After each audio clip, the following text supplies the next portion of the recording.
Hello बच्चों, चलिए यार आज हम लोग एक नए चैप्टर की शुरुआत करेंगे और आज हम लोग केमिकल काइनेटिक्स पढ़ने वाले हैं। इससे पहले हमने सॉल्यूशन चैप्टर कंप्लीट किया था और सॉल्यूशन के बाद हम लोग नेक्स्ट केमिकल काइनेटिक्स पे चलते हैं। सबसे पहली बात यार ये जान लो कि केमिकल काइनेटिक्स जो चैप्टर है वो जेईई नीट या जेईई एडवांस की बात कर लो उस पॉइंट ऑफ व्यू से बहुत ही इंपॉर्टेंट है, बहुत ही ज्यादा इंपॉर्टेंट है। क्यों इंपॉर्टेंट है? क्योंकि चैप्टर से जो क्वेश्चंस आते हैं ना बहुत ही इजी क्वेश्चंस पूछे जाते हैं और यार मतलब आपको बेसिक्स आइडिया भी हो, यदि आप चैप्टर को बहुत ज्यादा इन डेप्थ में नहीं भी पढ़ते हो तो यार इस चैप्टर का क्वेश्चन आप लोग बना डालोगे। इसलिए ये चैप्टर आपके लिए ज्यादा इंपॉर्टेंट है। और यार आपको क्या करना है, आपको फिलहाल जेईई क्रैक करना है, नीट क्रैक करना है, आपको एग्जाम क्रैक करना है। तो आपको बस उसी पॉइंट ऑफ व्यू से सोचना है कि यार आपको किस तरह से कोई कॉम्पिटिशन एग्जाम को क्रैक करना है। और यदि उस पॉइंट ऑफ व्यू से आप देख रहे हो तो यार चैप्टर बहुत ही इंपॉर्टेंट हो जाता है, क्योंकि यार यहाँ से क्वेश्चन आएगा और आपको छोड़ना है नहीं इस चैप्टर के सवाल को। ठीक, तो इसलिए यार थोड़ा ध्यान से कंसंट्रेशन के साथ यार ये सब चैप्टर पढ़ना। देखो यार किसी भी कंपटीशन को फेस करने के लिए मतलब ये जरूरी हो जाता है कि यार पहले आप स्ट्रेटजी एक प्लानिंग तैयार करो, ठीक है ना। क्योंकि क्वेश्चन कहाँ से पूछे जाते हैं, किस तरह के क्वेश्चन पूछे जाते हैं, किस स्टैंडर्ड का क्वेश्चन पूछा जाता है, हमें उस चैप्टर को कितने डेप्थ में कितने गहराई में पढ़ने की जरूरत है, ये सब चीज़ पहले आपको पता होनी चाहिए। तो इसलिए यार मैं जैसे सॉल्यूशन में पढ़ाया और मैंने बता दिया यार इस चैप्टर में यार तुम लोग को शीट दिया था और तुम लोग सब के मतलब यार जितने प्रीवियस ईयर के क्वेश्चन थे तुम लोग ऑलमोस्ट सबके सब बना दिए। मतलब यार 50 क्वेश्चंस प्रीवियस ईयर में आए तो 50 में से तुम लोग यार 48-49 मोस्ट ऑफ द स्टूडेंट बना दिए। मैंने बोला था कि यार तुम लोग से बन जाएगा प्रीवियस ईयर क्वेश्चन और तुम लोग बना भी डाले। तो मुझे पता है यार मैं उसी अकॉर्डिंग पढ़ा रहा हूँ और जो मैं लेक्चर लेता हूँ, जो क्वेश्चंस यहाँ आपको करवाता हूँ उसी मतलब कि आपको लेकर चलता हूँ कि यार जो जेईई मेन या आईटी जेईई एडवांस या जो नीट में क्वेश्चंस पूछा जा रहा है उसी पैटर्न पे लेकर ना आपको यार मैं बहुत हाई पे पढ़ाऊंगा ना आपको यार ज़्यादा नीचे लेकर जाऊँगा।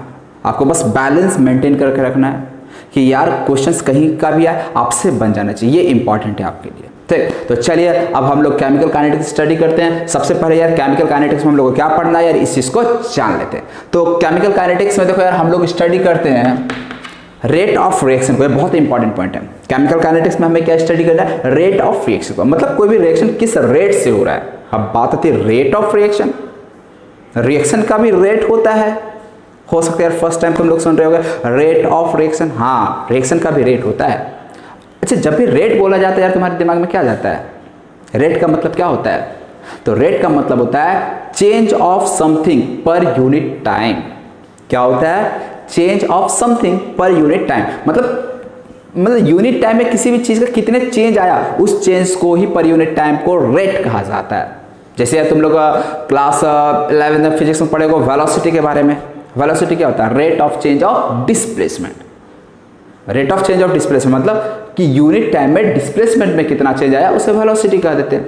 तो उसी तरह से यहाँ पर रिएक्शन में हम लोग जो चेंज पढ़ते हैं ना अब इंपॉर्टेंट हो जाता है। जब रेट ऑफ रिएक्शन की हम बात कर रहे हैं तो चेंज यहाँ पे आखिरकार ऑब्जर्व, मैं मेजर किसके चेंज को करूंगा, किस चीज के चेंज को मैं मेजर करूंगा यहाँ रेट ऑफ रिएक्शन में। फिर यहाँ मेजर किया जाता है चेंज ऑफ कॉन्सेंट्रेशन। किस चीज को? चेंज ऑफ कॉन्सेंट्रेशन देखा जाता है। ठीक, तो अभी मैं एग्जांपल लेकर बताऊंगा, फिलहाल आप केमिकल काइनेटिक्स का मतलब समझ लो, मतलब इसमें आपको पढ़ना क्या है। तो पहला चीज तो रेट ऑफ रिएक्शन को पढ़ना है और दूसरा चीज आपको मैकेनिज्म के बारे में पढ़ना है कि रेट किसी भी रिएक्शन में, मतलब जैसे मैंने कोई रिएक्शन लिखा ए से बी, क्या ये ए से बी डायरेक्ट एक स्टेप में बन जाता है या फिर ए से पहले कुछ और बना फिर कुछ और बना। मतलब हो सकता है ना ये रिएक्शन ऐसे भी हो रहा होगा, ए से पहले सी बना, सी से फिर डी बना और फिर डी से बी बना।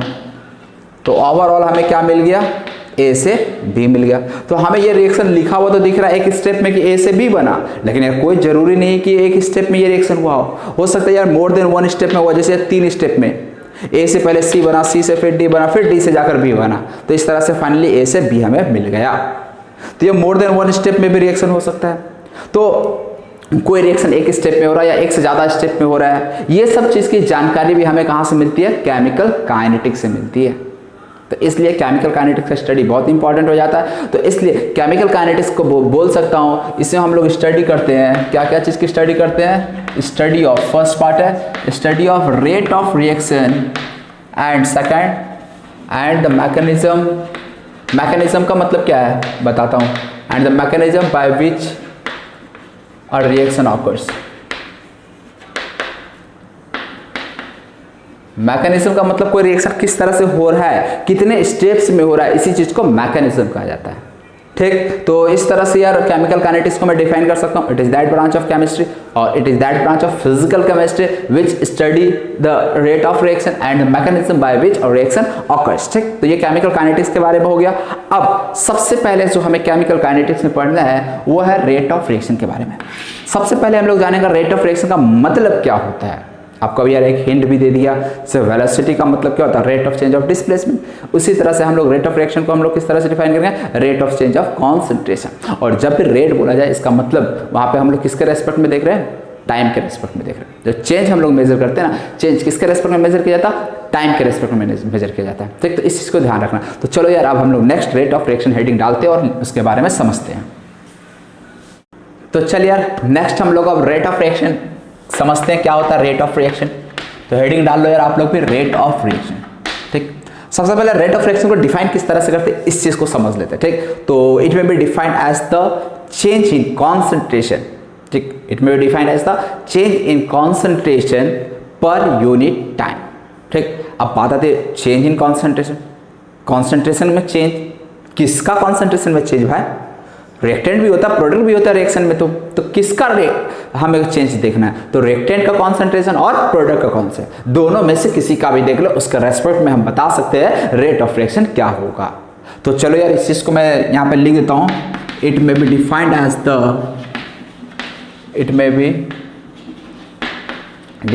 The change in concentration of reactant और प्रोडक्ट्स। यहाँ पे देखना है दोनों के टर्म में मैं डिफाइन कर सकता हूं रिएक्टेंट्स और प्रोडक्ट्स इन यूनिट टाइम।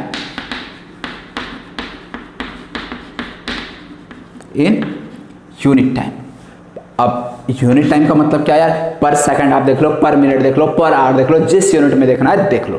ठीक, तो पर यूनिट टाइम में किसी भी रिएक्टेंट या प्रोडक्ट का जो कॉन्सेंट्रेशन होता है ना वो चेंज होता है समय के साथ साथ। जैसे यार मैं एग्जांपल लेता हूँ, ठीक है ना, थोड़ा यार फोकस होकर थोड़ा तुम लोग देखना यार।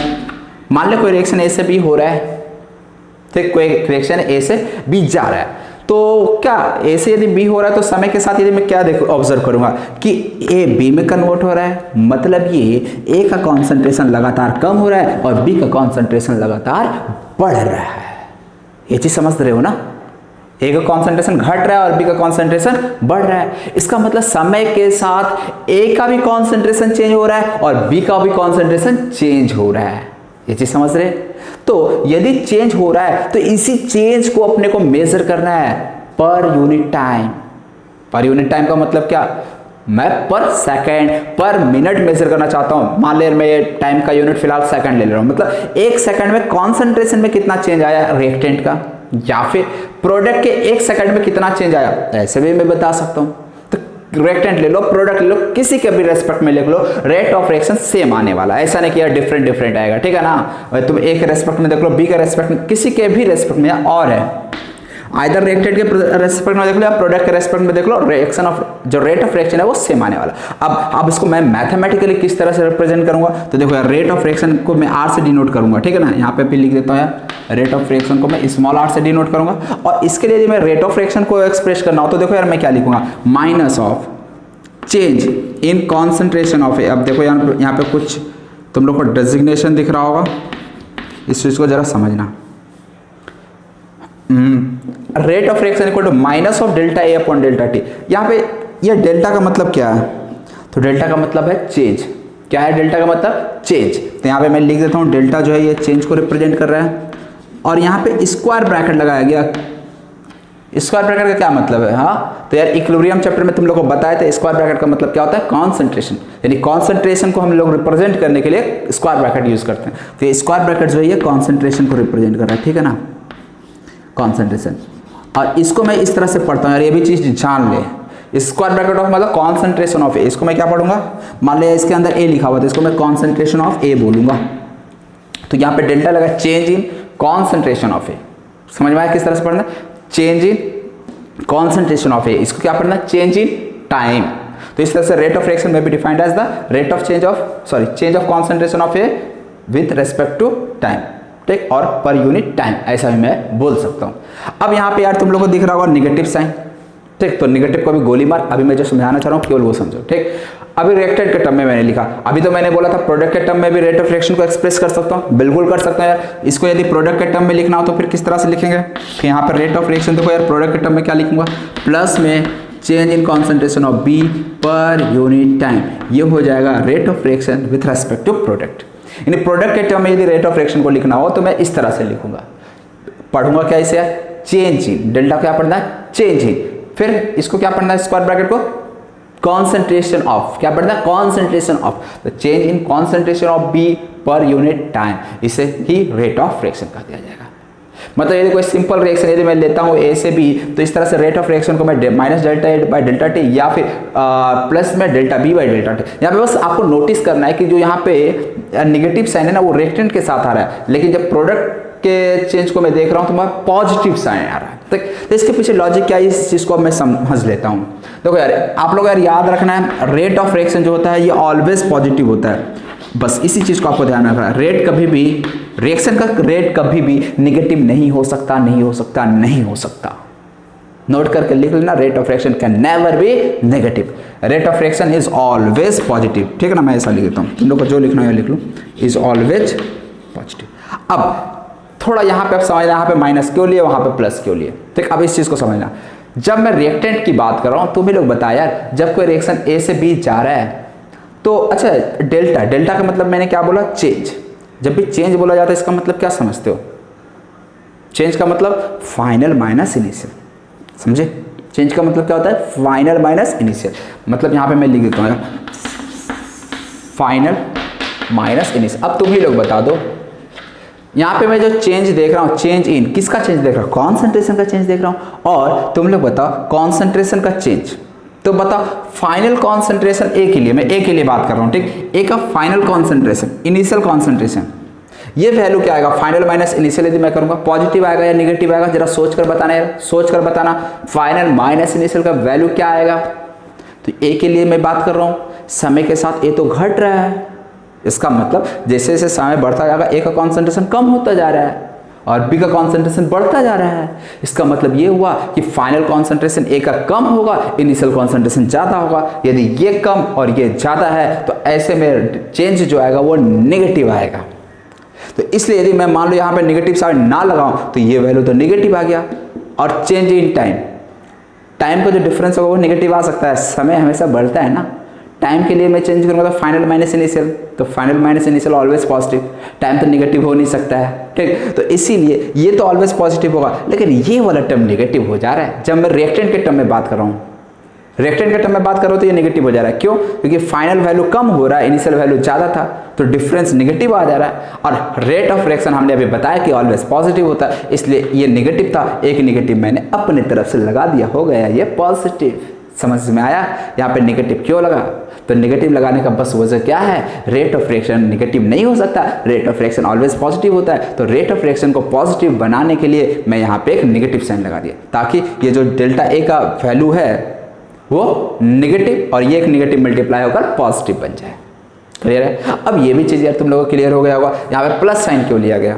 मैं बात किसके लिए कर रहा हूँ, प्रोडक्ट के लिए बात कर रहा हूँ। प्रोडक्ट का कॉन्सेंट्रेशन समय के साथ बढ़ रहा है, यदि कॉन्सेंट्रेशन बढ़ रहा है मतलब फाइनल वैल्यू ज़्यादा, इनिशियल वैल्यू कम, ये ऑलरेडी यार पॉजिटिव है। पॉजिटिव है तो फिर काहे को यार प्लस माइनस करने का, छोड़ दो इसको, प्लस के साथ ही बाय डेल्टा टी हो गया रेट ऑफ रिएक्शन।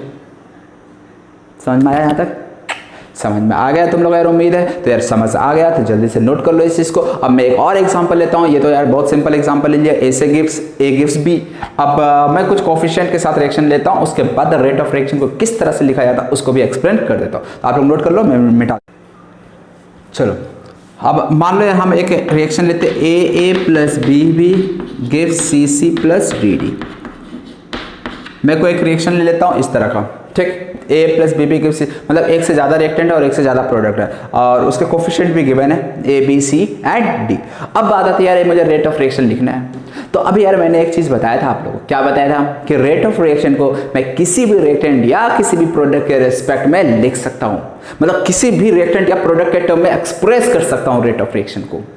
तो अब यहाँ पे ए बी सी डी, इसका मतलब क्या कि रेट ऑफ रिएक्शन में ए के टर्म में भी लिख सकता हूँ, यस लिख सकते हो यार, बी के टर्म में यस लिख सकते हो, सी के टर्म में बिल्कुल, डी के टर्म में बिल्कुल। अब बात आती है यार लिखेंगे तो कैसे लिखेंगे। ठीक, तो इस चीज़ को समझ लेते हैं। अब रेट ऑफ रिएक्शन को किस तरह से लिखेंगे यदि कोई कोफिशिएंट आ जाता है तो यार एक चीज़ आपको और ध्यान रखनी है, यहाँ पे जब रेट ऑफ रिएक्शन को डिफाइन किया जाता है ना तो हमेशा पर मोल ऑफ रिएक्टेंट या पर मोल प्रोडक्ट के टर्म्स में डिफाइन किया जाता है। वो अंडरस्टूड रहा था इसलिए यहाँ पे डेफिनेशन में लिखा गया। क्या मैंने बोला? पर मोल ऑफ रिएक्टेंट या पर मोल ऑफ प्रोडक्ट के रिस्पेक्ट में डिफाइन किया जाता है रेट ऑफ रिएक्शन को। तो जैसे कि यदि यहाँ पे A B B C C D D है तो यार यहाँ ए बी सी डी किस चीज़ को रिप्रेजेंट कर रहा है? क्या चीज़ को रिप्रेजेंट? तो मोल कांस्टेंट में यार तुम लोग को बताए थे यहाँ पे ए बी जो है ना ये नंबर ऑफ मोल्स को रिप्रेजेंट करता है। मतलब A moles of A reacts with B moles of B to form C moles of C and D moles of D. ये चीज़ समझ में आया? 11th क्लास में यार फर्स्ट चैप्टर जब पढ़ रहे थे तभी तुम लोग को ये चीज़ बताए थे। ठीक, नहीं पता था यार कोई बात नहीं, फिर से सुन ले। मैं क्या बोला रिपीट कर दे रहा हूँ। A moles small A moles of A react with B mole of B to form C moles of C and D moles of T. मतलब यहाँ एक ए का ए मोल्स रिएक्ट कर रहा है बी के बी मोल के साथ, सी के सी मोल बना रहा है और डी का डी मोल फॉर्म कर रहा है। ठीक, अब रेट ऑफ रिएक्शन को मैं किस तरह से एक्सप्रेस करूंगा? तो यार देखो यहाँ पे यदि मैं लिखूं अभी जो मैंने बताया था इससे पहले रेट ऑफ रिएक्शन के लिए, तो यहाँ पे माइनस लिखना पड़ेगा यदि ए के रेस्पेक्ट में लिख रहे हैं। देखिए यदि रिएक्टेंट कहीं है तो रेट ऑफ रिएक्शन में माइनस आएगा, माइनस देना मत भूलना तुम लोग। ठीक, ध्यान रखना यार इस चीज़ का। यहाँ पे delta A upon delta T. ये चीज़ क्लियर है? अब बात आती है यार ये जो रेट ऑफ रिएक्शन आया ये एक्चुअली कितने मोल के लिए आया? कितने मोल के लिए आया? ये ए मोल के लिए आ गया ये एक्चुअली। लेकिन हमें जो रेट ऑफ रिएक्शन बताना होता है वो पर मोल ऑफ रिएक्टेंट या पर मोल ऑफ प्रोडक्ट के लिए बताना होता है। अब तुम लोग बताओ यदि ये ए मोल के लिए है तो पर मोल के लिए कितना आ जाएगा? पर मोल के लिए क्या, इसको 1/a से डिवाइड कर दो। ए से जैसे डिवाइड कर दिए मतलब यार ए मोल के लिए आया था रेट आर, तो 1 मोल के लिए कितना आ जाएगा? आर अपॉन में ए आ जाएगा। और आर का वैल्यू कितना है? आर का value minus of delta A upon delta T ही तो था। और बाय में ए है तो ए को यहाँ पुट करते हैं minus delta A upon delta T, और बाय में ए इंटू डेल्टा टी। मतलब ए मोल के लिए ये जो डेल्टा ए बाय डेल्टा, पहले ये जो आ रहा था minus delta A by delta T ये ए मोल के लिए आ रहा था। लेकिन यदि 1 मोल के लिए मैं बात करूँ तो यहाँ इसे डिवाइड कर देना पड़ेगा। तो इसलिए रेट ऑफ रिएक्शन में जो कोफिशिएंट होता है ना वो डिनोमिनेटर में आ जाता है। बस आपको इसी चीज़ का ध्यान रखना है, उसका कोई दिक्कत नहीं होगा। आप लोग यूं ही रेट ऑफ रिएक्शन का एक्सप्रेशन लिख डालोगे। ठीक, तो चलो यार ये चीज़ तो समझ में आया। अब तुम लोग यार खुद ही से बी के टर्म में लिख लो जल्दी से यार। तुम लोग अब खुद बी के टर्म में लिखना हो तो माइनस यार यहाँ पे डेल्टा आएगा, डेल्टा बी अपॉन में डेल्टा टी। लेकिन ये जो एक्सप्रेशन आएगा वो बी मोल्स के लिए आएगा। हमें पर मोल के लिए लिखना हो तो यहाँ पे बी से डिवाइड कर दे यार, हो गया पर मोल बन गया। समझे कितना इजी हो गया? सी के टर्म में लिखना होगा तो प्लस साइन के साथ आएगा यार, यहीं आपको ध्यान रखना है। ठीक, ये स्क्वायर ब्रैकेट है, change in concentration of C upon में चेंज इन टाइम। और डी के लिए लिखना हो तो प्लस में delta of change in concentration of D upon में change in concentration of T. तो ये हो गया rate of reaction A B C D के टर्म्स में किस तरह से लिखेंगे। तो ये यार लिखने आना चाहिए, बहुत इंपॉर्टेंट, बहुत ज़्यादा इंपॉर्टेंट है। अभी हम लोग इस पे बेसिक कुछ क्वेश्चंस करेंगे। ठीक, तो यार ये किस तरह से लिखा जाता है देख लो, कहाँ माइनस साइन रखना, कहाँ प्लस साइन रखना। ये माइनस और प्लस का क्या लोचा है यार। ठीक, क्या कॉन्सेप्ट है इस चीज़ को भी समझ लो। बोर्ड में आ सकता है 1 मार्क्स में कि हम लोग रिएक्टेंट के साथ माइनस क्यों लगाते हैं। तो माइनस क्यों लगाते हैं? रेट ऑफ रिएक्शन नेगेटिव नहीं हो सकता, रेट ऑफ रिएक्शन पॉजिटिव होता है। और हमें पता है डेल्टा ए जो आएगा change in concentration of reactant जो है वो नेगेटिव आएगा। और रिएक्टेंट का यदि मैं चेंज इन कॉन्सेंट्रेशन की बात करूँ तो वो नेगेटिव आएगा। तो इस नेगेटिव में जब नेगेटिव से मल्टीप्लाई कर देते हैं तो वो पॉजिटिव हो जाता है। इसलिए हम लोग रेट ऑफ रिएक्शन में नेगेटिव साइन लगाते हैं जब रिएक्टेंट के टर्म में एक्सप्रेस कर रहे हो। ठीक, तो यार ये चीज़ समझ में आ गया। तो अब हम लोग रेट ऑफ रिएक्शन को 2 टर्म में एक्सप्रेस करते हैं। एक एवरेज रेट ऑफ रिएक्शन की बात करते हैं और दूसरा इंस्टेंटेनियस रेट ऑफ रिएक्शन की बात करते हैं। ठीक, तो नाम से पता चल रहा है एवरेज और इंस्टेंटेनियस। एवरेज का मतलब क्या? जब हम लोग एक किसी टाइम इंटरवल में बात कर रहे हो। टाइम इंटरवल का मतलब 5 मिनट से 10 मिनट, 5 सेकंड से 10 सेकंड, 5 सेकंड से 6 सेकंड के बीच में, या 5 सेकंड से 5.1 सेकंड। मतलब जहाँ भी टाइम का डिफरेंस दे दिया गया ना, यदि मैं डिफरेंस ऑफ टाइम में बात कर रहा हूँ, 2 टाइम के बीच की बात कर रहा हूँ, तो वहाँ पे एवरेज का कॉन्सेप्ट आ जाएगा। एवरेज रेट ऑफ रिएक्शन की कब बात करेंगे समझ में आ रहा है? जब भी हम लोग टाइम इंटरवल की बात करेंगे तो एक टाइम इंटरवल में हम पूछ दे यार क्या होगा रेट ऑफ रिएक्शन, तो वो एवरेज रेट ऑफ रिएक्शन कहलाएगा। और इंस्टेंटेनियस रेट ऑफ रिएक्शन, अब हम लोग किसी एक टाइम इंटरवल में नहीं, मैं किसी इंस्टेंट पे पूछ दिया, किसी एक पर्टिकुलर मोमेंट पे मैं पूछ रहा हूँ कि यार 5th सेकंड पे रेट ऑफ रिएक्शन क्या होगा, तो ये क्या कहलाएगा? Instantaneous rate of reaction. समझ में आया? तो इंस्टेंटेनियस का मतलब किसी इंस्टेंट पे रेट ऑफ रिएक्शन या फिर किसी एक पर्टिकुलर मोमेंट पे रेट ऑफ रिएक्शन, उसको हम लोग इंस्टेंटेनियस रेट ऑफ रिएक्शन कहेंगे। और एवरेज रेट ऑफ रिएक्शन कब हो जाएगा, जब हम लोग किसी टाइम इंटरवल में रेट ऑफ रिएक्शन को मेजर करते हैं तो वो हो जाएगा average rate of reaction. Clear है चीज? ठीक, तो इस चीज़ को मैं नहीं लिखता हूँ, ठीक है ना, नोट्स में तो आप लोग को मिल जाएगा ये सब डेफिनेशन वाली बात है। ठीक, तो लिखकर यार टाइम वेस्ट करने की क्या जरूरत। तो हम एक ग्राफ से इस एवरेज और जो इंस्टेंटेनियस रेट ऑफ रिएक्शन है ना, इसका कॉन्सेप्ट को समझा देता हूँ। ठीक, तो इसको मैं मिटा देता। ये चीज़ आप लोग लिख लेना यार, बहुत ही इंपॉर्टेंट, बहुत ही ज़्यादा। इस पर बेस्ड अभी हम लोग कुछ क्वेश्चंस भी करने वाले हैं। अच्छा, ये एवरेज और इंस्टेंटेनियस रेट में आने से पहले एक और चीज़, unit of rate of reaction को मैं देख लेता हूँ। ठीक है ना, तो ये थोड़ा सा मैं बता देता हूँ, unit of rate of reaction. ठीक, तो ये मैं नहीं बताऊंगा यार, तुम ही लोग बताओगे क्या होगा unit of rate of reaction. तो अभी मैंने रेट ऑफ रिएक्शन क्या बताया, डेल्टा सी। अब यहाँ पे प्लस माइनस नहीं लिख रहा हूँ, ठीक है ना, यूनिट में माइनस प्लस का क्या मतलब, कोई मतलब नहीं है, इसलिए मैं नहीं लिख रहा हूँ। तो rate of reaction equal to क्या हो जाएगा, चेंज इन कॉन्सेंट्रेशन ऑफ जो भी रिएक्टेंट प्रोडक्ट जो भी यहाँ पे आए, मैं यहाँ पे ए लिख देता हूँ, ठीक, अपॉन में डेल्टा टी। अब यूनिट बताना है क्या हो जाएगा इसका यूनिट, तो देख लो यार, ये क्या है, चेंज इन कॉन्सेंट्रेशन ऑफ ए, मतलब कॉन्सेंट्रेशन का चेंज। कॉन्सेंट्रेशन का यूनिट क्या होता है ये पहले मुझे बताओ, क्या होता है, मोल पर लीटर। मोल पर लीटर होता है यार, यहाँ पे मोल पर लीटर आ जाएगा, मोल लीटर इनवर्स भी लिख सकता हूँ। और बाय में change in time, change in time का यूनिट क्या हो जाएगा, टाइम। यहाँ इस तरह से मैं इसको हम लोग क्या लिख सकते हैं, मोल पर लीटर और यहाँ पे पर यूनिट टाइम।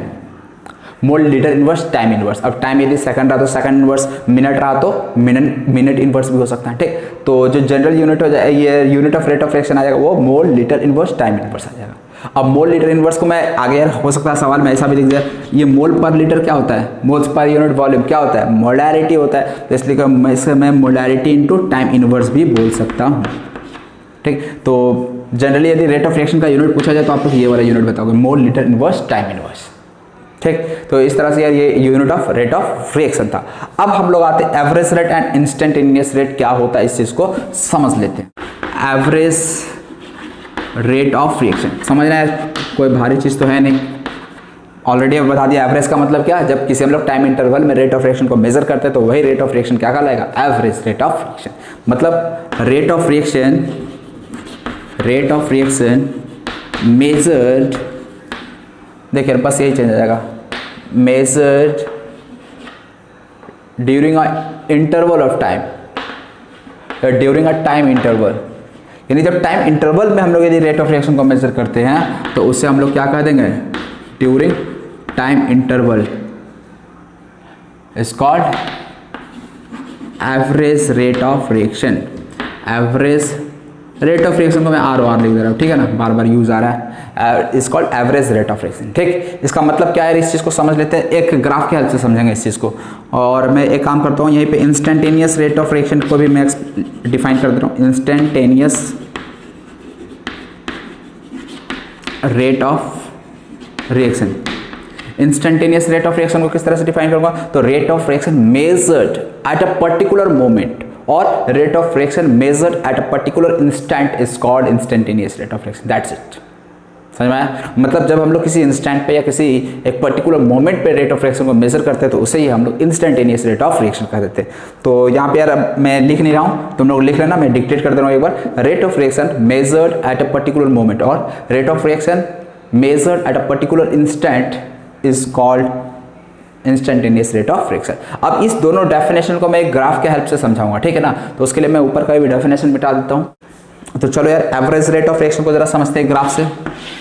मान लो यार इधर साइड हमारे पास है concentration of reactant, Y axis में क्या है, कॉन्सेंट्रेशन ऑफ रिएक्टेंट, और इधर साइड में टाइम, ठीक, टाइम एक्सिस, और इधर कॉन्सेंट्रेशन ऑफ रिएक्टेंट है। ठीक, अब मान लो यार कोई रिएक्टेंट का इनिशियल कॉन्सेंट्रेशन टी, ये टाइम है ना, टी, टाइम इक्वल टू 0 पे जो कॉन्सेंट्रेशन ऑफ रिएक्टेंट रहेगा उसको मैं क्या कहूँगा, इनिशियल कॉन्सेंट्रेशन कहूँगा। तो इनिशियल कॉन्सेंट्रेशन मैं मान लेता हूँ ये था।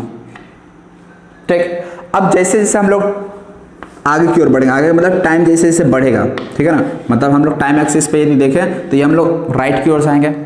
अब यदि मैं इधर राइट की ओर जाता हूं तो ये वाला जो ग्राफ होगा ना, ये क्या होगा, ऊपर की ओर भागेगा या नीचे की ओर भागेगा, ये आपको बताना है। क्या बोला जाए, तो टाइम के साथ यहाँ पे देखो यार कॉन्सेंट्रेशन ऑफ किसकी बात हो रही है, रिएक्टेंट की बात हो रही है, और रिएक्टेंट का कॉन्सेंट्रेशन टाइम के साथ क्या होगा, कम होगा कि ज़्यादा होगा, कम होगा। यदि कम होगा तो ग्राफ कैसा जाएगा,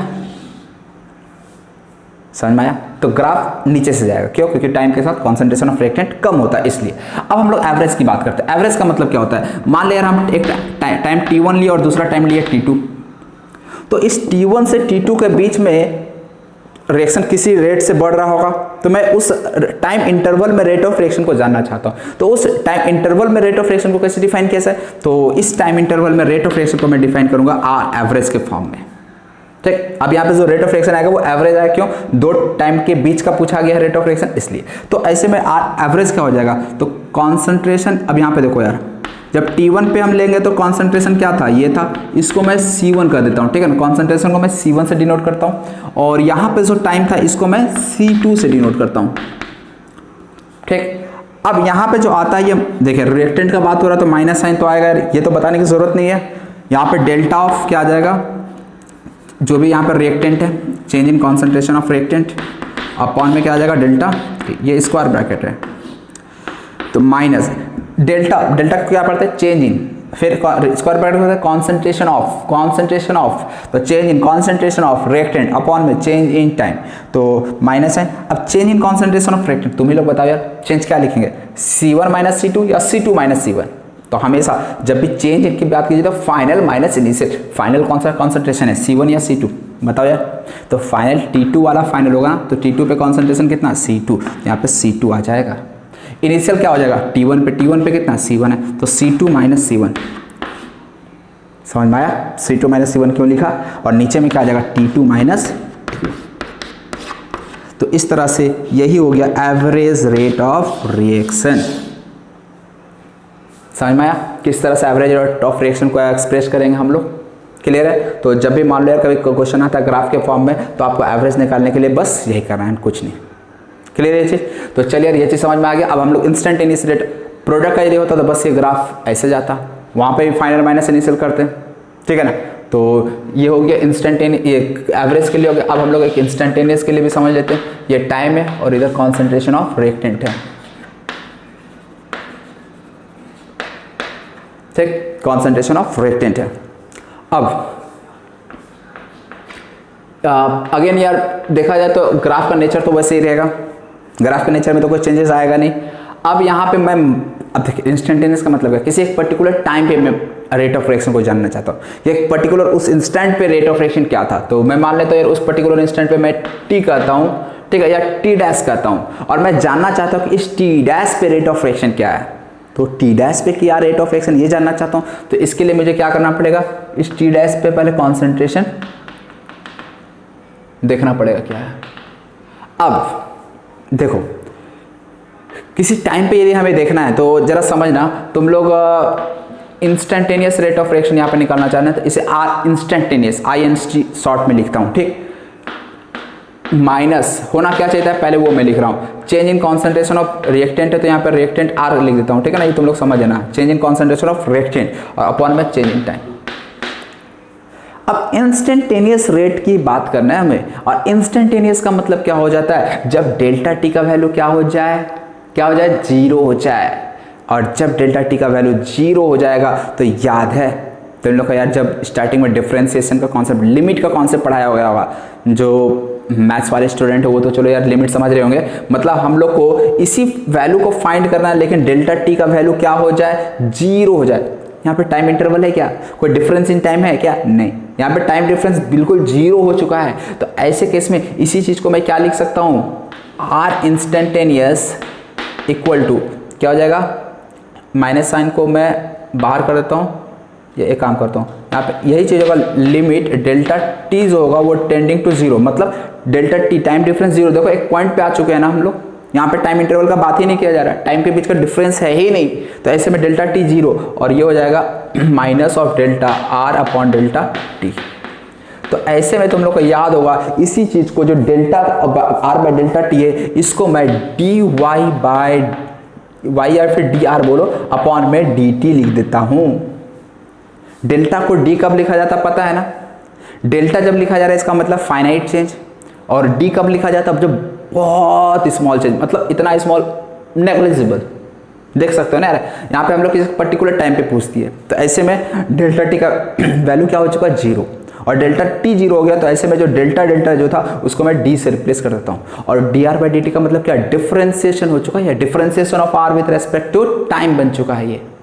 अब differentiation with respect to time, इसका मतलब यार तुम लोग जानते ही हो, जैसे D Y by D X, D Y by D X का ज्योमेट्रिकल मीनिंग क्या होता है, मतलब इस ग्राफ में इसका मतलब क्या है, D Y by D X, इसका मतलब होता है स्लोप, और स्लोप ऑफ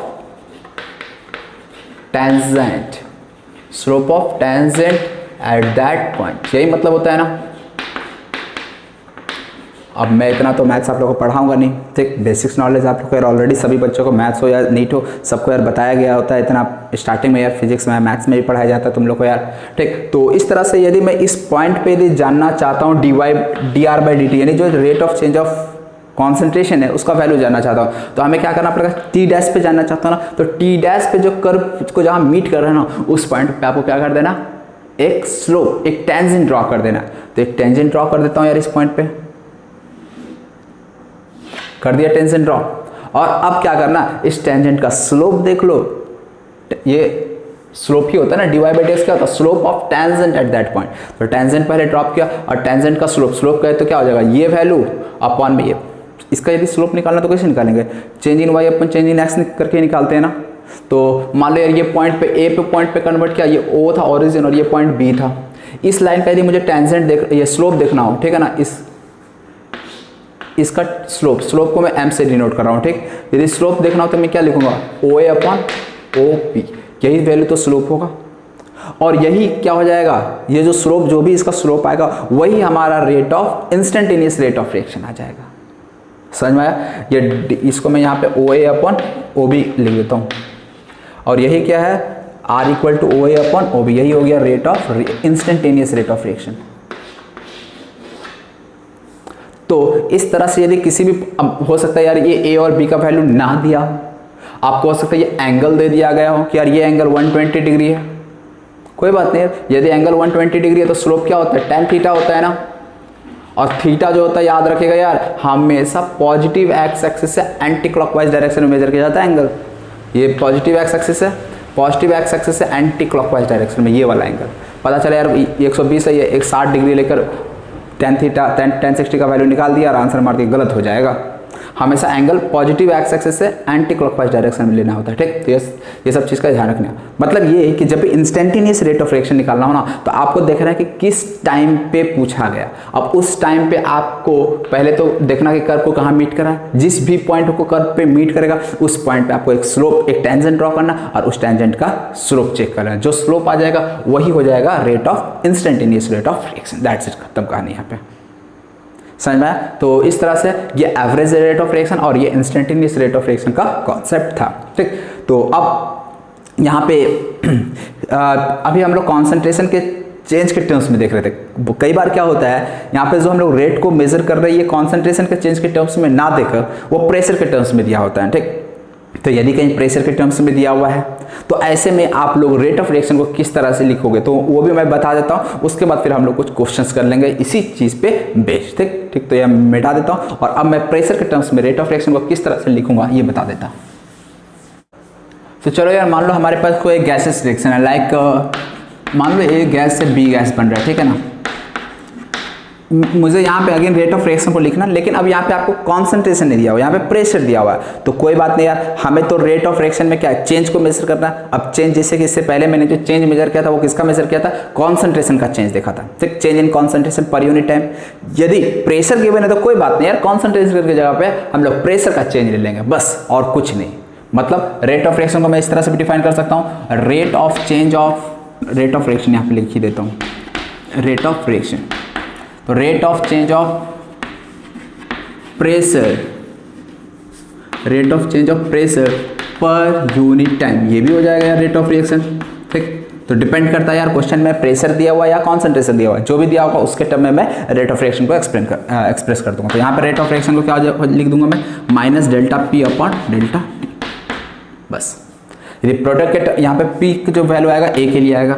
इसी तरह से यदि मैं प्रोडक्ट के लिए लिखना चाहूँ तो प्लस में आ जाएगा delta P V upon delta P T. समझ में ऐसा क्यों यार, ए का कॉन्सेंट्रेशन घटेगा इसलिए यहाँ पे माइनस साइन आ गया। ये भी पूछा था माइनस साइन किस चीज़ को रिप्रेजेंट कर रहा है, तो ये डिक्रीज इन प्रेशर ऑफ ए को रिप्रेजेंट कर रहा है। ठीक, यहाँ पे plus sign increase in pressure को रिप्रेजेंट कर रहा है। टाइम के साथ क्या होगा, बी का तो फॉर्मेशन फास्ट होगा ना, इसका कॉन्सेंट्रेशन स्लो होगा, इसका फास्ट होगा, तो इसलिए यहाँ पे प्लस आया, यहाँ पे माइनस आया, यहाँ पे डेल्टा पी आया, यहाँ डेल्टा पी भी आया। ठीक, तो इस तरह से भी कहीं एक्सप्रेस करना होता है। और हो सकता है यार बहुत बार क्या होता है, जैसे मान लो यार मैं इसी तरह से एक्सप्रेस किया हूँ, delta A upon delta T, change in concentration of A upon change in time. ठीक, इसी को मान लो यार मुझे प्रेशर के टर्म्स में एक्सप्रेस करना, तो फिर मैं कैसे करूँगा इस चीज़ को। ठीक, तो बहुत बार क्या होता है यार, कॉन्सेंट्रेशन दिया हुआ आपको प्रेशर के टर्म में एक्सप्रेस करना पड़ जाए। ठीक, तो देखो यार इसको किस तरह से कन्वर्ट करेंगे, कोई भारी चीज़ नहीं यार। डेल्टा ए का मतलब क्या है बताओ, आइडियल गैस इक्वेशन पढ़े हो ना, P V equal to N R T. ये क्या है, स्क्वायर ब्रैकेट ऑफ ए का मतलब क्या है, एन बाई वी, यही तो है। कॉन्सेंट्रेशन का मतलब क्या था, मोल्स पर यूनिट वॉल्यूम। तो ये एन बाई वी का वैल्यू, एन बाई वी को ही ये रिप्रेजेंट किया जा रहा है स्क्वायर ब्रैकेट ऑफ ए से। तो एन बाई वी को मैं क्या लिख सकता हूँ, एन बाई वी को क्या लिख सकता हूँ, देखो यार पी अपॉन आर टी लिखा जा सकता है कि नहीं लिखा जा सकता है, लिखा जा सकता है ना, पी अपॉन आर टी।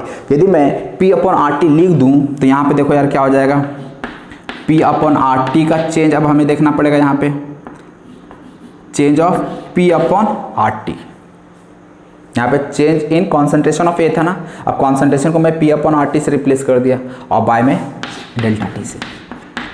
ये सब फॉर्म इसलिए आपको बता रहा हूँ क्योंकि यार क्वेश्चंस आपको मिलेंगे ऐसे ऐसे, तो आपको फिर मतलब एक ही बार में मैं बता दे रहा हूँ ताकि यार क्वेश्चन करने में दिक्कत ना हो। ठीक, इसलिए यार समझते चलना, और एक बार खुद से भी तुम लोग कोशिश करना ये सब ऐसा क्यों हो रहा है, कोई भारी चीज़ तो है नहीं यार, सब कुछ देख लो ना, सब कुछ पढ़ाया हुआ है यार। आइडियल गैस इक्वेशन है, बस सब्स्टिट्यूट कर देना है एन बाई वी को, एन बाई वी को पी बाई आर टी से क्यों रिप्लेस किया, क्योंकि ये जो कॉन्सेंट्रेशन ऑफ ए है ये एक्चुअली एन बाई वी ही है। ठीक है ना, ये मोल्स पर यूनिट वॉल्यूम ही है, और एन बाई वी को मैं पी बाई आर टी भी लिख सकता हूँ फ्रॉम आइडियल गैस इक्वेशन। तो बस मैं यहाँ पे पी बाई आर टी, अब स्क्वायर ब्रैकेट क्यों नहीं लिखा है मत पूछना, स्क्वायर ब्रैकेट का मतलब हो जाता है कॉन्सेंट्रेशन, और कौन वाला कॉन्सेंट्रेशन, एन बाई वी वाला। जब भी स्क्वायर ब्रैकेट लग गया इसका मतलब वो एन बाई वी वाला कॉन्सेंट्रेशन हो गया, इसलिए मैं यहाँ पे स्क्वायर ब्रैकेट नहीं लगाया। ठीक है ना, ये सिंपल ब्रैकेट है, स्मॉल ब्रैकेट है। ठीक, तो इस ब्रैकेट का एक स्पेशल सिग्निफिकेंस हो जाता है कि वो कॉन्सेंट्रेशन को रिप्रेजेंट कर रहा, और कौन सा concentration, molarity, moles per unit volume वाला कॉन्सेंट्रेशन। ठीक, तो इसलिए ये ब्रैकेट हर जगह नहीं लगाएंगे, ये तो बस चेंज, डेल्टा का मतलब हो गया चेंज, और चेंज किसका, पी अपॉन आर टी का। अब तो किसी भी रिएक्शन में टेम्परेचर क्या मानते हैं हम लोग, कांस्टेंट। ठीक, आर तो यार यूनिवर्सल गैस कांस्टेंट है, तो यहाँ पे यदि देखूँ तो यहाँ पे 1 बाय आर टी को मैं कॉमन निकाल लेता, बाहर निकाल देता। ठीक, तो यहाँ पे क्या मिलेगा, डेल्टा पी अपॉन में डेल्टा टी मिलेगा। तो रेट ऑफ रिएक्शन को मैं चेंज इन प्रेशर के टर्म में भी एक्सप्रेस कर सकता हूँ, देख सकते हो यहाँ से। ठीक, तो अब सवाल में जैसा भी आपको दिया रहेगा उसके अकॉर्डिंग हम लोग सवाल करेंगे। ठीक, तो जो थ्योरी पार्ट था रेट ऑफ रिएक्शन से रिलेटेड वो यही था। अब हम लोग इस पर बेस्ट कुछ न्यूमेरिकल्स प्रॉब्लम करते हैं, आप लोग अब यार नोट कर लो, और एक बार इस सभी चीज़ों को पहले यार आप लोग देख लो ऊपर से नीचे तक। ठीक है ना, क्या क्या मैंने बताया, क्या क्या पॉइंट इंपॉर्टेंट है, किस चीज़ को आपको ध्यान में रखनी है, उसके बाद हम लोग आगे न्यूमेरिकल्स पे आते हैं। ठीक, तो अब नोट कर लीजिए आप लोग। देखिए केमिकल काइनेटिक्स का फर्स्ट क्वेश्चन। ठीक है ना, तो आप लोग यार पता ही है फिजिकल केमिस्ट्री का पार्ट है, तो न्यूमेरिकल से दूर भाग नहीं सकते, इसलिए यार जल्दी से क्वेश्चन नोट कर लो और फिर क्या करना है, वीडियो को पॉज करके खुद से सॉल्व करना। तो चलिए यार मैं इधर बनाता हूँ, आप लोग उधर स्टार्ट हो जाना। क्या है सवाल, rate of change of concentration of C, ध्यान से सुनना, rate of change of concentration of C in the reaction 2A + B gives 2C + 3D।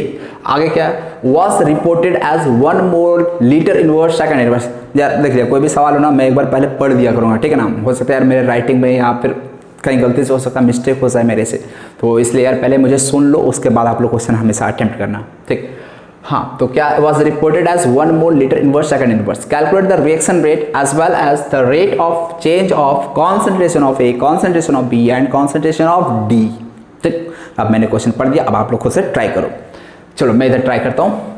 Rate of change of concentration of C in the reaction was reported as 1 mole litre inverse second. अब यहाँ पर देखिए change of concentration of C, इसका मतलब क्या हुआ है, change of concentration of C, और यहाँ पर रेट, जब भी रेट बात किया जाए इसका मतलब अंडरस्टूड हो गया कि वहाँ पर पर यूनिट टाइम की बात की जा रही है। मतलब जो चेंज इन कॉन्सेंट्रेशन ऑफ सी हो रहा है ना, जो चेंज इन कॉन्सेंट्रेशन ऑफ सी वो पर यूनिट टाइम में कितना हो रहा है वो गिवन है क्वेश्चन में। मतलब यदि ध्यान से देखो तो आपको सवाल में delta C upon delta T का वैल्यू दिया हुआ है 1। बस इसी चीज़ को सवाल में समझना था, उसके बाद यार कुछ भी सवाल में बचा ही नहीं है। निकालना क्या है यार, calculate the reaction rate. Reaction rate कहे तो ROR, rate of reaction calculate करना। तो rate of reaction equal to reaction हमारे पास है 2A + B gives 2C + 3D। अब देखिए सवाल कितना इजी हो चुका है। अब देखिए एक चीज मैंने बताया ना, रेट ऑफ रिएक्शन को आप चाहो तो A के टर्म में लिख सकते हो, B के टर्म में भी लिख सकते हो, C के टर्म में भी लिख सकते हो, D के टर्म में भी लिख सकते हो। अब आप ही लोग बताओ यार, A B C या D किसके टर्म में लिखा जाए जिससे कि हमारा काम आसानी से हो जाए? बता किसके टर्म में? C के टर्म में। समझ में आ रहा है? कितना सिंपल है यार, C का ये तो दिया हुआ है रेट ऑफ चेंज, तो C के टर्म में लिखता हूँ। अब C के टर्म में एक्सप्रेशन क्या लिखूंगा जरा बताओ? पहले तो प्लस साइन, क्यों? C प्रोडक्ट साइड में, इसलिए जो भी प्रोडक्ट साइड होगा वहां पे हम प्लस साइन के साथ लिखेंगे। अब यहाँ पे क्या आ जाएगा? Change in concentration of C upon में change in concentration, change in time. और यहाँ पे 2 से मल्टीप्लाई करना मत भूलना, मतलब 2 से डिवाइड करना मत भूलना। ये सब गलती मत करना यार छोटी छोटी। क्यों? 2 कोफिशिएंट में, जो भी कोफिशिएंट में दिख रहा है उसको नीचे ले आओ डिनोमिनेटर में। ये एकदम गलती नहीं करना। ये सब देखिए गलती कर सकते हो, और ऑब्जेक्टिव में आपको ये सब दिखेगा। एक ऑप्शन ऐसा भी दिखेगा जहाँ 2 से मल्टीप्लाई करके नहीं बनाया होगा, तो इसलिए आप गलती नहीं करोगे। ठीक, अब क्या? 1/2 into delta C by delta T का तो वैल्यू ऑलरेडी पता है 1, क्या हो गया? 0.5। और रेट ऑफ रिएक्शन का यूनिट क्या होता है? मोल लीटर इनवर्स सेकंड इनवर्स। तो मैंने यूनिट नहीं लिख रहा है। तो फर्स्ट पार्ट तो हमारा आगे कैलकुलेट रिएक्शन रेट। अब आगे rate of change of A B C D भी बताना है, मतलब आपको अब ये भी बताना है delta A by delta T का वैल्यू क्या होगा, फिर इसे delta B by delta T, delta D by delta T इसका वैल्यू भी बताना है। कैसे बताओगे? हाँ, अब बहुत सवाल आसान हो चुका है। कैसे? अब तुम लोग हमारे पास रेट ऑफ रिएक्शन आ गया ना 0.5, और रेट ऑफ रिएक्शन को पता है यार A B C D सबके टर्म में एक्सप्रेस कर सकते हैं। तो चलिए पहले मैं A के टर्म में एक्सप्रेस करता हूँ। देख A के टर्म में जब मैं एक्सप्रेस करूँगा तो यहाँ पे -1/2, माइनस क्यों आया? क्योंकि रेक्टेंट में A, इसलिए 2 क्यों आया? कोफिशिएंट जो दिख रहा है उसको नीचे ले आओ। यहाँ पे क्या लिखूंगा? Delta A upon delta T। Clear है चीज? और रेट ऑफ रिएक्शन कितना? 0.5 और equal to 1/2 into change in concentration of A per unit time. तो इस तरह से delta A upon delta T का वैल्यू यहाँ से क्या आ गया यार, बता दो जल्दी से। तो 2 को इधर भेज दूंगा, माइनस साइन भी इधर है, तो 2 × 0.5 क्या हो गया? 1 का है तो माइनस में 1 लिखूंगा। देखिए यहाँ change in concentration of A per unit time जो आएगा माइनस में 1 आएगा। माइनस में क्यों आएगा? क्योंकि हम लोग रिएक्टेंट का कॉन्सेंट्रेशन का चेंज देख रहे हैं, और रिएक्टेंट का कॉन्सेंट्रेशन घटता है, तो ये माइनस साइन जस्ट रिप्रेजेंट कर रहा है कि A का जो कॉन्सेंट्रेशन है वो कम हो रहा है, बस। क्लियर? तो इस तरह से एक आ गया। यदि मैं B का और D का निकालना चाहूँगा तो चलो यार देखो, तो रेट ऑफ रिएक्शन को यदि मैं B के टर्म्स में लिखना चाहूँ तो क्या लिखूंगा? अगेन निगेटिव साइन के साथ, change in B upon change in time.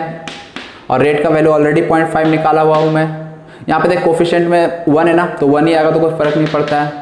तो delta B upon delta T, तो इस तरह से जब माइनस है तो यहाँ से delta B upon delta T का वैल्यू क्या आ गया? माइनस में 0.5। अगेन ये माइनस साइन रिप्रेजेंट कर रहा है कि B का कॉन्सेंट्रेशन घट रहा है, दैट्स इट। ठीक, पूछा जाता है माइनस साइन किस चीज़ को रिप्रेजेंट कर रहा है, उसका सिग्निफिकेंस क्या है, तो ध्यान रखना आप लोग। और लास्ट क्या बच गया? D का कॉन्सेंट्रेशन। D के लिए रेट ऑफ, अब यहाँ प्लस साइन आएगा 1/3 into change in concentration of D upon में change in concentration of change in time. तो रेट का वैल्यू 0.5, 3 को यार मैं डायरेक्ट मल्टीप्लाई करता हूँ यहाँ से delta D upon delta T। तो इस तरह से delta D upon delta T का वैल्यू क्या आ जाएगा यार? 1.5। ठीक, तो इसमें कोई दिक्कत तो नहीं होनी चाहिए। अच्छा, यूनिट का बात किया जाए तो यूनिट हर जगह क्या हो जाएगा? कॉन्सेंट्रेशन, और ये टाइम है। कॉन्सेंट्रेशन मोल लीटर इनवर्स टाइम इनवर्स, यानी हर जगह जो यूनिट आएगा ना, किसी का भी यूनिट की बात करो तो मोल लीटर इनवर्स टाइम को क्या मानना? सेकंड मानना है ना, तो सेकंड इनवर्स। ठीक है, तो इस तरह से देखो, जब भी रेट पूछा जाए, rate of change of A B and D बोला गया है, तो जब भी रेट आ जाए तो रेट में यूनिट हमेशा मोल लीटर इनवर्स सेकंड इनवर्स रहेगा। ठीक, समझ में आया? सवाल यार बहुत ईजी था ना, उम्मीद है यार तुम लोग से बन गई होगी। तो बन गई कोई बात नहीं, आप नोट कर लो जिनसे नहीं बना। और अब हम लोग नेक्स्ट क्वेश्चन की ओर चलते हैं, आप लोग इसे नोट कर लो। नेक्स्ट सवाल देखो यार, सवाल मैं पहले पढ़ देता हूँ, ठीक है ना। हर बार यार आप लोग ध्यान रखना, सवाल एक बार मैं पहले पढ़ूंगा, उसके बाद आप लोग अटेंड करना। ठीक, हो सकता है यार कोई गलती रहा होगा तो पढ़ते समय निकल आएगा वो गलती। क्या सवाल? The rate of formation of NO in the reaction NOBr gas gives NO plus Br2 gas. यहाँ पे एक रिएक्शन दिया हुआ है NOBr, ये NOO फॉर ऑक्सीजन है। यहाँ पे भी देखिए यार NO जो है ना, नाइट्रोजन ऑक्सीजन है, नाइट्रिक ऑक्साइड जिसको बोलते हैं। NOBr gives NO plus Br2 is found to be this much 1.6 into 10 raised to the power -4। ठीक, -4 है ये मीटर पर सेकंड। अरे रेट ऑफ फॉर्मेशन जो है वो मीटर पर सेकेंड, मीटर कहाँ से हो जाएगा यार, ये मोलर पर सेकेंड होगा, ठीक है ना। देखिए यही सब गलती हो जाता है, ठीक है ना। मोल लीटर इनवर्स को मोलर लिख दिया गया, ठीक। तो मोलर सेकेंड पर second. Find the rate of overall reaction and rate of consumption of NOBR। तो एक तो रेट ऑफ कंजम्पशन निकालना और ये रेट ऑफ ओवरऑल रिएक्शन निकालना और दूसरा rate of consumption of NOBR। यहाँ पे देखना यार दो टर्म यूज किया गया, एक फॉर्मेशन यूज किया गया और दूसरा कंजम्पशन यूज किया गया। ऐसा क्यों? जब हम लोग NO का बात करेंगे तो NO के लिए हम लोग फॉर्मेशन की बात करेंगे। क्यों? क्योंकि यार NO देख सकते हो फॉर्म हो रहा है, जबकि कंजम्पशन के लिए हम लोग बात किसके लिए कर रहे हैं? NOBR के लिए। क्यों? NOBR रिएक्टेंट साइड में ना, तो रिएक्टेंट साइड में तो वो कंज्यूम ही होगा, इसलिए उसके लिए कंजम्पशन की बात की जा रही है, ठीक। तो अब यहाँ पे अब हमें निकालना क्या था? रेट ऑफ ओवरऑल रिएक्शन, मतलब ROR रेट ऑफ रिएक्शन बताना है। तो हमें एक रिएक्शन दिया हुआ है, तो किसी के भी रेस्पेक्ट में निकाला जा सकता है, कोई भी रिएक्टेंट किसी भी प्रोडक्ट के रेस्पेक्ट में हम लोग रेट ऑफ रिएक्शन कैलकुलेट कर सकते हैं। चलो यार किसके रेस्पेक्ट में करेंगे तुम लोग बताओ। NO का फॉर्मेशन दिया है ना, रेट ऑफ फॉर्मेशन, तो NO के टर्म में लिखो, आंसर आ जाएगा, ठीक। लेकिन यार हो सकता है पहले आप लोग खुद से ट्राई करना, एक गलती हो सकती है आप लोग ये हो, लेकिन वो गलती आपको नहीं करना है। शायद आप लोग गलती पॉइंट आउट कर लिए हो, यदि कर लिए तो बहुत अच्छी बात, नहीं किया तो यार देख लो गलती कहाँ हो सकती थी। यहाँ पे लेफ्ट LHS और RHS में देखा जाए, रिएक्टेंट और प्रोडक्ट साइड देखा जाए तो रिएक्शन बैलेंस नहीं है, रिएक्शन बैलेंस नहीं है। ब्रोमीन इधर एक है, यहाँ पे ब्रोमीन 2 है, तो सबसे पहला काम तो होता है रिएक्शन को बैलेंस करना। तो बैलेंस कैसे किया जाए? यहाँ पे 2 से मल्टीप्लाई कर दो, हो गया रिएक्शन बैलेंस, समझे। अब रिएक्शन बैलेंस हो गया था यार क्वेश्चन। अब यार लास्ट जो क्वेश्चन बनाया था वही सवाल बन गया, सवाल में कुछ दम ही नहीं रहा। चलिए यार सॉल्व करते हैं इसको। रेट ऑफ रिएक्शन को मैं किसके टर्म में लिखूंगा? NO के टर्म में। क्यों? क्योंकि NO का रेट ऑफ फॉर्मेशन हमें पता है, और NO के टर्म में जब लिखूंगा तो यहाँ पे प्लस में 1/2 into delta NO upon delta T आ जाएगा। तो half into delta NO by delta T का वैल्यू कितना? Found to be 1.6 into 10⁻⁻⁴। तो ये 1.6 से उड़ा दो यार, उसको उड़ाओ 0.8 इंटू 10⁻⁴, ठीक। इसको यदि साइंटिफिक नोटेशन में मैं लिखना चाहूँ तो 8 इंटू 10 का पावर क्या लिखूंगा? -5। और रेट की बात हो रही है तो अगेन यूनिट क्या हो जाएगा? मोल सेकंड इनवर्स। मोल कहे तो मोल बोल रहे हैं यार, मोलर, ठीक। मोल पर लीटर सेकंड इनवर्स, ठीक। रेट ऑफ रिएक्शन आ गया। तो फर्स्ट पार्ट हो गया। सेकंड पार्ट क्या? Rate of consumption of NOBR का रेट ऑफ कंजम्पशन। चलो यार, तो रेट ऑफ रिएक्शन के लिए रेट ऑफ रिएक्शन को मैं इन टर्म्स ऑफ NOBR लिख सकता हूँ ना। क्या लिख सकता हूँ? देखिए 1/2 माइनस साइन क्यों आया, समझ में आया? आगे change in concentration of NOBR और अपॉन में क्या हो जाएगा? Change in time. अब यहाँ पे कंजम्पशन ऑफ NOBR बोला गया है, तो कंजम्पशन ऑफ NOBR का मतलब ये पूरा वैल्यू निकालना है या ओनली ये वाला वैल्यू निकालना है? तो कंजम्पशन का मतलब NOBR बाई डेल्टा T का वैल्यू ओनली निकालना है। इस चीज़ को समझो आप लोग। Rate of consumption of NOBR है ना, देखिए यहाँ पे गलती हो सकता है, यहाँ पे rate of consumption of NOBR, इसका मतलब बस और बस ये वैल्यू आपसे पूछा गया है, और ये वैल्यू कितना हो जाएगा? और कंजम्पशन है ना, तो माइनस साइन इधर लगा। जब कंजम्पशन आ गया तो यार आपको नेगेटिव के साथ बताने की कोई ज़रूरत ही नहीं है। तो रेट ऑफ रिएक्शन ऑलरेडी हम लोग निकाले हुए 8 इंटू 10⁻⁵। इस 2 को इधर मल्टीप्लाई कर दो, माइनस में delta NOBR upon delta T। यही क्या है? कंजम्पशन ऑफ NOBR है, और ये वैल्यू कितना हो जाता है? 16 इंटू 10⁻⁵। यही हो गया रेट ऑफ।